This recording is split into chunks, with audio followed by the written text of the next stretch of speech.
Friends, আজকে ও 2020 থেকে third video আলোচনা হচ্ছে। এই ভিডিওতে ক্যান্টো 2 এবং ক্যান্টো 3 আলোচনা হবে। তো চলুন ক্যান্টো 2 শুরু করি। এই ক্যান্টো 2 তে আকাশের উপরে সমুদ্রের প্রভাব কি তা এই ক্যান্টোতে বর্ণনা করা হয়েছে। Power of wind in the sky. চলুন টেক্সটটা শুরু করি। Thou on whose stream meet the steep sky's commotion, loose clouds like earth's decaying lips are shed, shook from the tangled boughs of heaven and ocean. তুমি দাও যার স্রোতে, stream বলতে এখানে স্রোত, যার বয়ে চলাতে, mid the steep sky's commotion, mid বলতে middle, in the high sky, মধ্য আকাশে, উঁচু আকাশে কমোশন সৃষ্টি হয়। কমোশন বলতে হিউ অ্যান্ড ক্রাই, শোরগোল তৈরি হয়। Loose clouds like আর্থসেস decaying leaves are shade, আর সেখান থেকে ক্লাউডসরা লুজ হয়ে খসে পড়ে, মেঘেরা খসে পড়ে, যেমন পৃথিবীর উপরে মৃত পাতাগুলো শেড খসে পড়ে। Decaying leaves are shed, shook from the tangled boughs of heaven and ocean. এখানে কবি কল্পনা করছেন একটা গাছ যার শাখা প্রশাখাগুলো আকাশে বিস্তৃত এবং যার জড় বা যার রুট সমুদ্র পর্যন্ত বিস্তৃত। এইরকম একটা যদি পুরো নেচারকে কল্পনা করা হয়, আসলে কবি এখানে কল্পনা করেছেন যে ওয়েস্ট উইন্ড কিভাবে আকাশ থেকে পৃথিবীর ওপরে নেমে আসে বা বয়ে চলে। কবির কল্পিত যে গাছ, তার শাখা রয়েছে ক্লাউডের মধ্যে আর তার রুট বা জড় রয়েছে সমুদ্রের মধ্যে। মনে হচ্ছে যেন গাছের শাখা থেকে যেমন পাতা ঝরে পড়ে, তেমনি ক্লাউড সমুদ্র আর পৃথিবীর ওপরে ভেঙে পড়ছে। এখানে ট্যাঙ্গেলড বলতে বোঝানো হয়েছে হোঁচট খেয়ে পড়া, যেন কল্পিত গাছের শাখায় হোঁচট খেয়ে ক্লাউড কি করে না, পৃথিবী আর সাগরের ওপর পতিত হয়েছে বা নেমে আসছে। Angels of rain and lightning, তুমি হচ্ছ অগ্রদূত। অ্যাঞ্জেল বলতে অগ্রদূত। কার অগ্রদূত?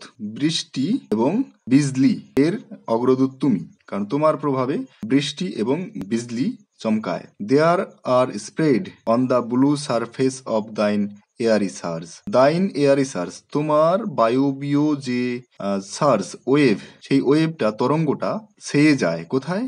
ব্লু সারফেস, ব্লু স্কাইতে, আকাশে। আর সেখানে তখন রেইন আর লাইটেনিং শুরু হয়। Like the bright hair uplifted from the head of some fierce Maenad. Maenad সম্পর্কে জেনে নিই। মিনার্ড হচ্ছে একজন ডিসাইপেল, শিষ্য। কার শিষ্য? মদের দেবতা ডায়োনিসিয়াস, যার আরেক নাম হচ্ছে বেকাস। এই বেকাস বা ডায়োনিসিয়াসের একজন শিষ্যা, যার নাম হচ্ছে মেনার্ড। এই মেনার্ডও তাহলে মাতাল হবে। তো মেনার্ডের চুল তো এলোমেলো থাকবে, উস্কো খুস্কো থাকবে, সে উত্তেজিত থাকবে। সেই ফিয়ার্স মেনার্ড বলতে এক্সাইটেড মেনার্ড। তো তার মাথায় যেরকম চুল এলোমেলো অবস্থায় থাকে, ঠিক একই রকম ভাবে পশ্চিমা বায়ুর প্রভাবে আকাশের যে রেইন লাইটেনিং, আকাশের যে অবস্থা, সেটা এলোমেলো থাকবে। ইভেন ফ্রম দ্য ডিম verse of the Horizon to the zenith height, এমনকি আবসা কিনারা, যে দিগন্তে, হরাইজন বলতে দিগন্ত, তাহলে দিগন্তের যে ডিম ভার্স, আবসা কিনারা, সেখান থেকে টু দ্য জেনিথ হাইট, আকাশের উচ্চতা পর্যন্ত তোমার প্রভাব দেখা যাবে। The locks of the approaching storm, দিগন্তের কিনারা থেকে আকাশের উচ্চতা পর্যন্ত কামিং স্ট্রম, অ্যাপ্রোচিং স্ট্রমের যে লক্স, গুচ্ছ, ভিড়, সেটা দেখা যায় তোমার প্রভাবে। দাউ ডায়ার্স অফ ডাইং ইয়ার, তোমার যে গান, ডায়ার্স বলতে এলিজি, দুঃখের গান, যে গানটা কিনা মৃত বছরের জন্য, যে বছর চলে যাচ্ছে তার জন্য। কারণ এই রকম ঝড় ঝঞ্ঝা নভেম্বর ডিসেম্বর মাসে হয়, সেই সময়টাকেই কবি বর্ণনা করছেন এখানে। পশ্চিমা বায়ুকে বলছে সে যেন একটা গান গাইছে, তার যে শব্দ, সেই শব্দতে মনে হচ্ছে পশ্চিমা বায়ু এই মৃত বছরের জন্য শোক গাথা রচনা করছে। To which this closing night will be the dome, আর এই মৃত বছরের ওপরে আজকের যে এই শেষ হয়ে যাওয়া রাত্রিটা শেষ হতে যাচ্ছে, এই রাত্রিটা কি রচনা করবে? ডোম, একটা গম্বুজ রচনা করবে। কিসের গম্বুজ? অফ এ ভাস্ট সেপালকার, বিশাল একটা কবরের উপরে যে গম্বুজ তৈরি হয়, সেরকম একটা গম্বুজ আজকের এই রাত্রি রচনা করবে। কার ওপরে? এই ডাইং ইয়ারের ওপরে, যে বছরটা চলে যাচ্ছে তার ওপরে। আর যে শোকগাথাটা তৈরি হচ্ছে, শোকগাথাটা গাইছে কে? পশ্চিমা বায়ু। ভাস্ট সেপালচার ভল্টেড উইথ অল দাই কংগ্রিগেটেড মাইট অফ ভ্যাপার্স। ভ্যাপার্স বলতে এখানে বোঝাচ্ছে কুয়াশা বা বৃষ্টিকে বোঝানো হয়। এখানে ভ্যাপার্স বলতে বোঝা মিস্ট, ফগ। এই ফগ এগুলো দিয়ে এগুলো জমে কংগ্রিগেটেড, জমায়িত, গ্যাদার্ড হয়ে যে শক্তি, এগুলো জমা হয়ে যে শক্তি, তোমার যে শক্তি, এগুলো জমিয়ে তোমার যে শক্তি, মাইট বলতে শক্তি, সেইগুলো একটা ভল্ট, এগুলো একটা কবরগাহা রচনা করছে।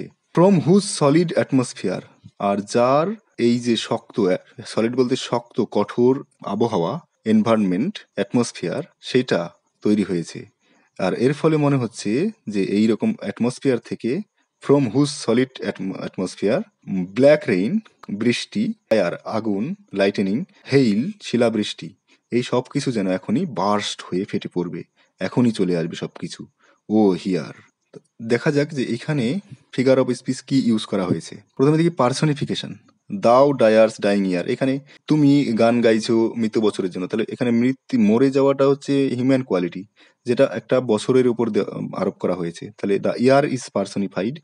এখানে দাও বলতে ওয়েস্ট উইন্ড, যে গান গাইছে, ওয়েস্ট উইন্ডকে পার্সনিফাই করা হলো। হেন্ডায়াডিস, এই লাস্ট লাইনে দেখুন, rain and fire and hail, এখানে হেন্ডাইডিস ইউজ করা হয়েছে। হেন্ডাইডিস কখন হয়? যখন প্রয়োজনের চেয়ে বেশি কনজাংশন ইউজ করা হয়। দেখুন অ্যান্ড। এবার মেটাফর কোথায়? দাও ডায়ার্স অ্যান্ড ফায়ার ভাস্ট সেপালকার, এখানে দাও ডায়ার্স, এখানে মেটাফর ইউজ করা হলো। এখানে শোকগাথা রচনা হচ্ছে, শোকগাথা গাইছে আর বছর মরে যাচ্ছে। তাহলে এই পুরো ব্যাপারটাকে তুলনা করা হলো সব যাত্রার সঙ্গে। West wind is addressed one time in this first canto. এখানে ওয়েস্ট উইন্ডকে একবার আহ্বান করা হলো এই লাস্টে, ও হিয়ার। এবার শুরু হচ্ছে ক্যান্টো নাম্বার 3। এই ক্যান্টোতে power or effect of wind in the ocean or sea, সমুদ্র বা সাগরে ওয়েস্ট উইন্ডের যে পাওয়ার, সেটাকে বর্ণনা করা হবে এই থার্ড ক্যান্টোতে। শুরু করি। Thou who didst waken from his summer's dreams the blue Mediterranean, where he lay lulled by the coil of crystalline streams beside a pumic isle in Bays Bay। বলেছে তুমি দাও, যার যে কিনা হু ডিডেস্ট ওয়েকেন জাগিয়ে দিয়েছে, ওয়েকেন জাগিয়ে দিয়েছে, ফ্রম হিজ সামার্স ড্রিম, গরমের মধ্যে স্বপ্ন দেখে ঘুমাচ্ছে এরকম অবস্থা থেকে তাকে জাগিয়ে দিয়েছো তুমি। তাকে বলতে দ্য ব্লু মেডিটেরেনিয়ান, ভূমধ্যসাগর। তুমি ভূমধ্যসাগরকে তার ঘুম থেকে জাগিয়ে দিয়েছো, যে কিনা ঘুমিয়ে স্বপ্ন দেখছিল সামার সিজনে। হয়ার হিলে, সে যেখানে ঘুমিয়ে আছে সেখান থেকে তাকে জাগিয়েছো। আর সে ঘুমিয়ে রয়েছে কিভাবে? লাল্ড, ঘুমপাড়ানির গান শুনে সে ঘুমিয়ে রয়েছে। আর সেই ঘুমপাড়ানির গানটা কার? By the coil sound of his crystalline stream. Crystalline বলতে স্বচ্ছ, স্ট্রিম বলতে স্রোতধারা। তার যে স্বচ্ছ স্রোতধারা, এই স্রোতধারার শব্দে, কয়েল সাউন্ডে, সে যেন ঘুমপাড়ানির গান শুনতে পাচ্ছে এবং সেই গান শুনে সে ঘুমিয়ে রয়েছে এবং সেই ঘুম থেকে তুমি তাকে জাগিয়ে দিয়েছো। আর এই যে মেডিটেরেনিয়ান সি, সে কোথায় ঘুমিয়ে রয়েছে? বিসাইড এ পিউমিক আইল ইন বেইজ বে। বেইজ বে একটা জায়গার নাম, উপসাগরের নাম। এই উপসাগরের পাশে রয়েছে লাভায় গঠিত একটা আইল্যান্ড। আইল বলতে আইল্যান্ড, আর পিউমিক বলতে লাভায় গঠিত আইল্যান্ড, সেই আইল্যান্ডের পাশে। আর বেইজ বেটা কোথায় অবস্থিত? এটা হচ্ছে ইটালির নেপলস প্রদেশের পাশে অবস্থিত বেইজ বে। এইখানে ওল্ড অ্যারিস্টোক্রেটিক ফ্যামিলিস বাস করত। ওল্ড যারা অ্যারিস্টোক্রেট পরিবার ছিল তারা এই বেইজ বের এই সাইডটাতে বাস করতে এক সময়। আবার বলা হচ্ছে যে অ্যান্ড স মেডিটেরেনিয়ান সি, সে ঘুমিয়ে স্বপ্ন দেখছে। কি স্বপ্ন দেখছে? ইন স্লিপ, ঘুমিয়ে সে স্বপ্ন দেখছে ওল্ড প্যালেসেস অ্যান্ড টাওয়ার্স। প্রাচীন দিনের সেই যে অ্যারিস্টোক্রেট ফ্যামিলিরা বাস করতো তাদের সেই প্যালেস, প্রাসাদ, তাদের সেই টাওয়ার গুলো সে দেখতে পাচ্ছে স্বপ্নে। যে টাওয়ার, যে প্যালেস গুলো কুয়েভারিং, কাঁপছে, উইদিন দ্য ওয়েভস, ঢেউয়ের মধ্যে, ইনটেন্সার ডে, এই গরমের দিনে, এই সামার সিজনে। সেই যে প্রাচীন টাওয়ার প্যালেস গুলো, সেগুলো এখন সমুদ্রের মধ্যে ডুবে গেছে বা সমুদ্রের মধ্যে ভেঙে পড়ে আছে। আর জল যখন সেখানে কেঁপে ওঠে পশ্চিমা বায়ুর প্রভাবে, তো সেগুলো কাঁপতে থাকে। তো এইরকম একটা স্বপ্ন এই গরমের দিনে স্বপ্ন দেখছে কে? না, মেডিটেরেনিয়ান সি। আর সেই স্বপ্ন থেকে পশ্চিমা বায়ু তাকে জাগিয়ে দিয়েছে। All over grown with Azure moss and flowers, so sweet the sense faints picturing them, thou for whose path the Atlantic's level powers cleave themselves into chasms, while far below the sea blooms and the oozy woods which wear the sapless foliage of the ocean new। এইখানে বলা হচ্ছে যে সেই সমস্ত towers গুলো এবং palace গুলোর উপরে অ্যাজিওর মস, ব্লু রঙের, অ্যাজিওর বলতে ব্লু রঙের, মস, মস বলতে এখানে শ্যাওলা, শ্যাওলা জন্মেছে, ওভারগ্রোন, অ্যান্ড ফ্লাওয়ার্স, এবং তার উপরে ফুল জন্মেছে, ফুল ফুটেছে। তো সেই ফুলের দৃশ্য এবং সেই ফুলের সুগন্ধ সো সুইট, এত মিষ্টি যে দ্য সেন্স ফেইন্টস পিকচারিং দেম, সেইগুলো দেখে সেইগুলোর গন্ধ শুনে ইন্দ্রিয় সেন্স অর্গানগুলো যেন মূর্ছা যায়, ফেইন্ট হয়ে যায়। দাও ফর হুজ প্যাথ, তুমি তোমার চলার পথের জন্য, তোমার প্রভাবে, তোমার চলার পথে। The Atlantic levels power, Atlantic সাগরের যে পাওয়ার, তার যে লেভেল, যে ঢেউ, সেটা বেড়ে যায় এবং সেই ঢেউগুলো এবং সেখানে জল কি হয়, ক্লিপ দেমসেলভস, তারা ভেঙে পড়ে, তাদের মধ্যে ডিভাইডেশন তৈরি হয়, মানে ঢেউ উঠছে, ইন্টু ক্যাজমস, এবং সেগুলোর মধ্যে ফাটল তৈরি হয়, যেন বড় বড় গুহা তৈরি হয়ে যায়। হোয়াইল ফার বিলো, আর তখন অনেক নিচে, সমুদ্রের নিচের দিকে, তাহলে প্রথমে বললো সমুদ্রের উপরে, এখন সমুদ্রের নিচের দিকে, দ্য সি ব্লুমস, সমুদ্রের যে ফুল সেগুলো ফোটে, অ্যান্ড উজি উডস, এবং সমুদ্রের নিচে যে আগাছা, যে গাছগুলো, সেগুলো যেগুলোর উপরে হুইচ ওয়ার স্যাপলেস ফয়েলেস, রসহীন পাতা জন্মেছে যে গাছগুলোর উপরে সমুদ্রের নিচে, তো সেই পাতাগুলো জানতে পারে, বুঝতে পারে, দাই ভয়েস, তোমার প্রভাব। জলের ওপরে যেমন তোমার হালচাল তৈরি হয়, তোমার শোরগোল তৈরি হয়, তোমার প্রভাব এর ফলে জলের নিচের আগাছাগুলো বুঝতে পারে। অ্যান্ড সাডেনলি গ্রে, এবং সেই সমস্ত আগাছা, সেই সমস্ত গাছগুলো জলের নিচে তারা গ্রে কালার, ধূসর বর্ণের হয়ে যায়, উইথ ফেয়ার, ভয়ে, অ্যান্ড ট্রেম্বল অ্যান্ড ডিসপয়েল, তারা ভয়ে কাঁপতে থাকে এবং তারা ফেলে দেয় দেমসেলভস, তারা নিজেদেরকে ঝরিয়ে ফেলে, তাদের পাতা ঝরে যায়। ও হিয়ার, তুমি শোনো। তো এখানে দেখি হাইপারবল ইউজ করা হয়েছে, সো সুইট সেন্স, এখানে দেখুন এত মিষ্টি যে আমাদের সেন্স অর্গানগুলো অকেজো হয়ে পড়বে। তো এখানে বাড়িয়ে বাড়িয়ে বলা হলো, এখানে ইউজ করা হয়েছে হাইপারবল। আবার আরেকটা হাইপারবল এখানে, ক্লিপ দেমসেলভস ইনটু ক্যাজমস, তো সমুদ্রের যে জল সেগুলো ফেটে পড়ে এবং সেখানে বড় বড় গুহা, ফাটল তৈরি হয় পশ্চিমা বায়ুর প্রভাবে। তো এখানে বাড়িয়ে বাড়িয়ে বলা হলো, এখানে ইউজ করা হলো হাইপারবোল। আবার অ্যালিটারেশন, গ্রিউ গ্রে, এখানে অ্যালিটারেশন দেখুন, G sound, consonant sound is repeating here, grew grey.